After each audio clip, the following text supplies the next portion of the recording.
Assalamualaikum warahmatullahi wabarakatuh. Sahabat beriman, Rasulullah adalah manusia mulia dengan akhlak yang terpuji. Beliau juga sangat menyayangi umatnya.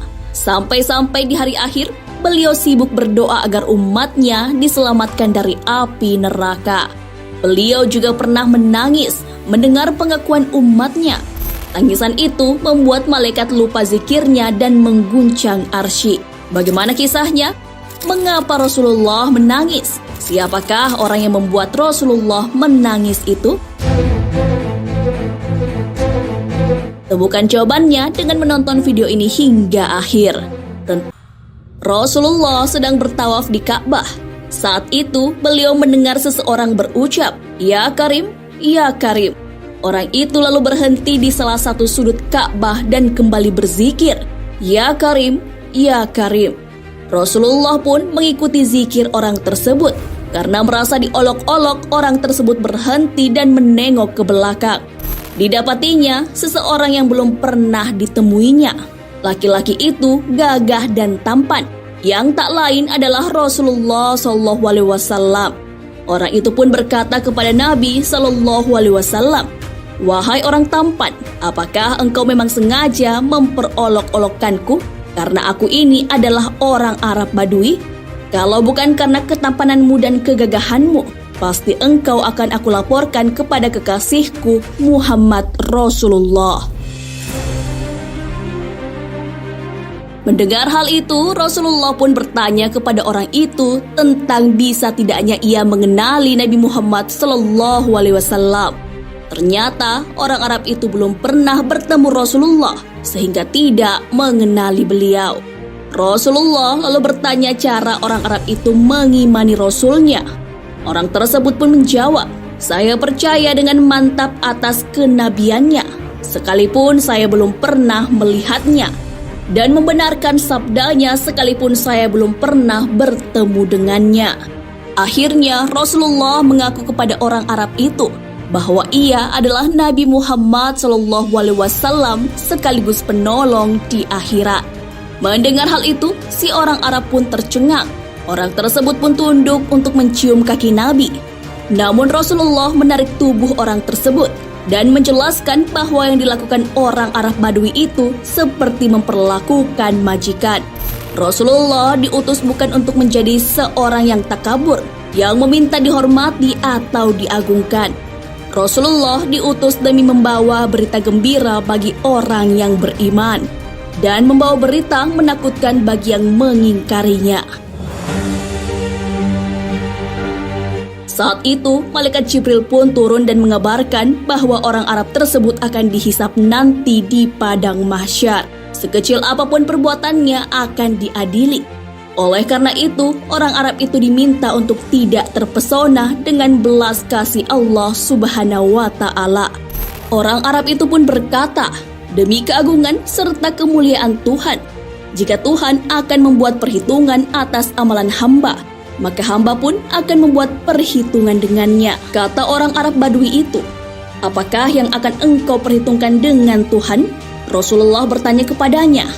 Orang tersebut pun menjawab, "Jika Tuhan akan memperhitungkan dosa-dosa hamba, maka hamba akan memperhitungkan betapa besar maghfirahnya.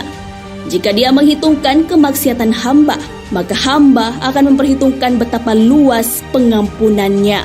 Jika dia memperhitungkan kekikiran hamba, maka hamba akan memperhitungkan pula betapa kedermawanannya." Mendengar hal itu, Rasulullah pun menangis karena yang dikatakan orang Arab Badui itu benar adanya. Air mata beliau sampai membasahi janggutnya. Malaikat Jibril pun turun dan meminta Rasulullah berhenti menangis. Hal ini karena para malaikat penjaga arsy lupa bacaan tasbih dan tahmid sehingga arsy berguncang. Malaikat Jibril juga mengabarkan bahwa dosa-dosa orang Arab Badui itu telah diampuni oleh Allah Subhanahu wa Ta'ala. Allah tidak akan memperhitungkan kemaksiatannya, malah ia akan menjadi penghuni surga sama seperti Rasulullah SAW. Mendengar kabar tersebut, orang Badui itu bersuka cita dan tak dapat menahan keharuan. Manusia adalah tempatnya salah dan hilaf, namun Allah dengan Maha Pemaafnya selalu menerima taubat hambanya yang bersungguh-sungguh. Untuk mengimbangi manusia yang berdosa, hadirlah cinta kasih dan Maha Pengampun dari Rabb. Allah yang Maha Besar saja, Maha Pemaaf. Sebagai hamba, kita juga harusnya mudah memaafkan. Sifat Maha Pemaaf Allah tunjukkan lewat hadis. Hai anak Adam, selama kalian berdoa dan berharap kepada Aku, niscaya Aku akan memberikan ampunan kepada kalian atas semua dosa yang kalian lakukan tanpa Ku pedulikan.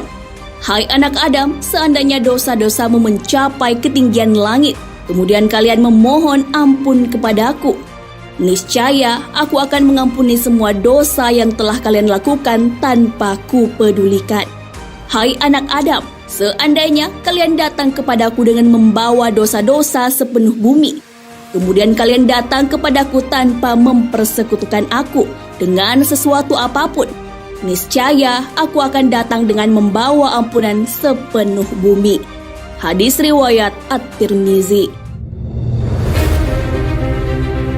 Nah sahabat beriman, itulah tangisan Rasulullah yang mengguncang arsy. Beliau menangis mendengar perkataan seorang Arab Badui tentang Maha Pemaaf dan pengampunannya Allah Subhanahu wa Ta'ala. Ampunan Allah itu begitu besar. Oleh karena itu, sebagai manusia kita harus yakin jika kita meminta ampun kepada Allah dengan sungguh-sungguh, niscaya Allah akan mengampuni. Hal ini sesuai dengan firman Allah Subhanahu wa Ta'ala.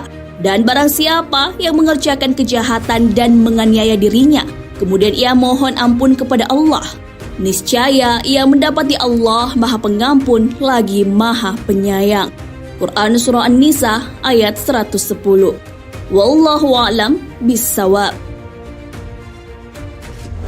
Sahabat beriman, jangan lupa berbagi informasi dengan share video ini, karena sebaik-baik manusia adalah yang paling bermanfaat bagi manusia. Wassalamualaikum warahmatullahi wabarakatuh.